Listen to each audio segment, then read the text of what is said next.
walaupun sama. Baik, pemirsa kami lanjutkan. Pak Susno, apa tanggapan Anda? Terutama banyak kejanggalan dari lakban tadi kita sudah bahas, dari CCTV dan lain-lain. Apa Anda punya catatan yang lain?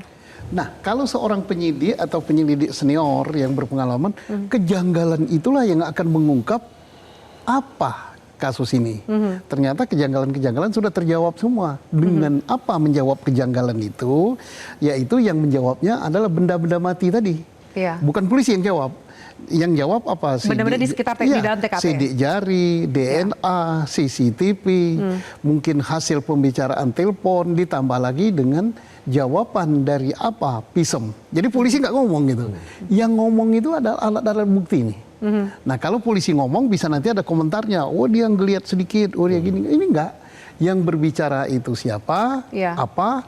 Adalah alat bukti yang terbantahkan yang bersifat saintifik dan itu bersifat forensik ya, ilmiah gitu kan, yang berlaku kebenarannya secara universal.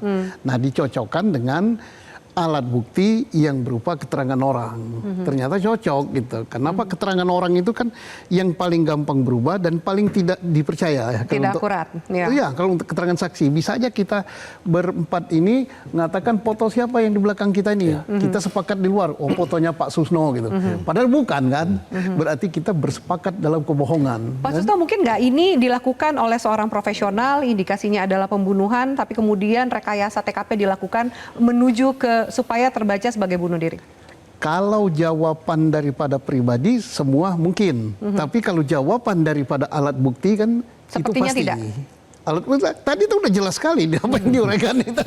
Saya tidak mengatakan tidak apa ya, nanti saya mendahului polisi. Oke, baik. Kalau kemudian apa yang diuraikan oleh Pak Hairul tadi clear and clean gitu kan, dari segi cara kerja, profesionalisme, dari segi kaitan alat bukti satu dengan lain itu saling bersesuaian. Inilah alat bukti yang akurat, bukan dari segi jumlah. Jumlah boleh, alat bukti telah kami ketemukan 5 atau 3 macam alat bukti, tapi nggak saling bersesuaian percuma. Tapi kalau ini tadi saling bersesuaian. Sinkron lah, kurang lebih seperti itu ya. Ada handphone yang kemudian masih dianggap hilang, belum ditemukan, C6. Lalu kemudian ada rekam medis yang kemarin juga disampaikan. Bagaimana kaitannya dua benda ini? Satu, handphone itu tidak sengaja hilang atau dihilangkan?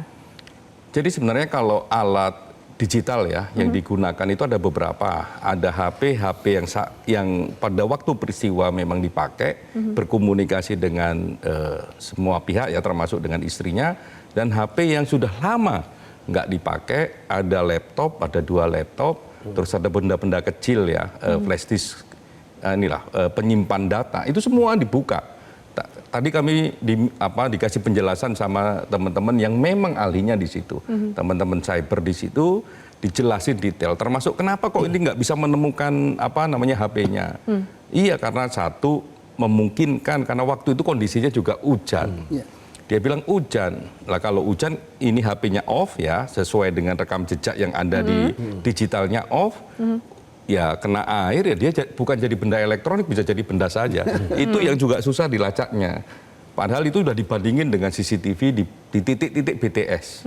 Jadi ngelacaknya juga dengan titik-titik BTS. Titik BTS terakhirnya handphone itu ada di mana? Biar dijelasin sama Polda. Tapi titik BTS-nya sudah ketemu. Pokoknya intinya sudah bisa dilacak, bisa ditelusuri.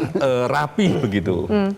Itu yang menurut saya oke. Dan pada akhirnya yang menentukan gini, kalau sebuah peristiwanya terang ataukah tidak terang, karena rekam jejak digitalnya untuk tahu backgroundnya itu tidak hanya dari HP yang dipakai, tapi juga HP yang dulunya pernah dipakai dan 2 laptop itu bisa dibongkar dan itu dibongkar sampai 2013.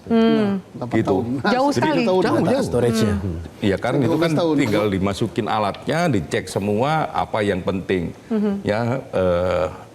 Beberapa keyword itu dipakai, jadi bisa buka semua sampai sekian tahun ke belakang. Nah itu menurut saya juga tindakan yang profesional ya. Kita cek ini pakai alat apa, pakai metode apa dan sebagainya. Lah itu sama. Nah terus saya tanya, oh berarti apa yang bisa menentukan kematian, penyebab kematiannya ya autopsi. hasil otopsi itulah yang menyebabkan kematian. Jadi bahwa handphone tidak ditemukan tidak menjadi halangan untuk melakukan HP penyidikan? tidak ditemukan, Data itu tetap bisa urusannya ditarik. dengan terangnya peristiwa. Tapi terangnya peristiwa sudah dilapis dengan rekam jejak digital di jejak digital yang lain. Ada CCTV, ada laptop, ada HP yang lain, terus ada flash disk dan sebagainya. Nah itu sudah dicek sehingga terangnya peristiwa ya menurut kami sih sudah cukup. Nah tinggal kenapa penyebab kematian? Nah tadi dijelasin cukup detail sama teman-teman dokter forensik yang melakukan otopsi. Rekam medis yang sempat disampaikan oleh pihak Polda Metro Jaya, apakah itu kaitan erat dengan si kejadian tewasnya Arya Daru? Sebenarnya bukan rekam medis, tapi bukti rawat jalan atas satu penyakit tertentu. Nah, bukti rawat jalan ini sebenarnya make sense dengan apa yang kami dapatkan dari pihak keluarga dan itu nyambung.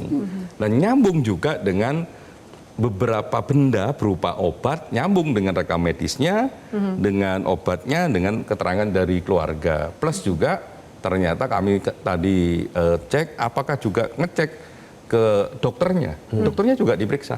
Jadi sebenarnya layernya banyak begitu untuk melapis kredibilitas dari informasi atau substansi yang didapatkan oleh rekan-rekan Polda Metro Jaya. Baik. Kita harus jeda. Nanti saya tanya lebih jauh. Mas Luki, kalau kemudian anggaplah ini pilihannya bunuh diri atau pembunuhan. Kalau bunuh diri, tanda-tandanya seperti apa? Mengingat bahwa Arya Daru mungkin punya keluarga yang cukup harmonis, kemudian karirnya juga terlihat cukup baik, bahkan ada penempatan di pos di Finlandia yang dianggap cukup strategis. Apakah bisa terlihat bahwa ini ada indikasi bunuh diri dari secara luar ya? Bisa dibaca seperti itu, nanti jawabannya usai jeda, bisa tetaplah bersama kami. Download Metro TV Extend sekarang.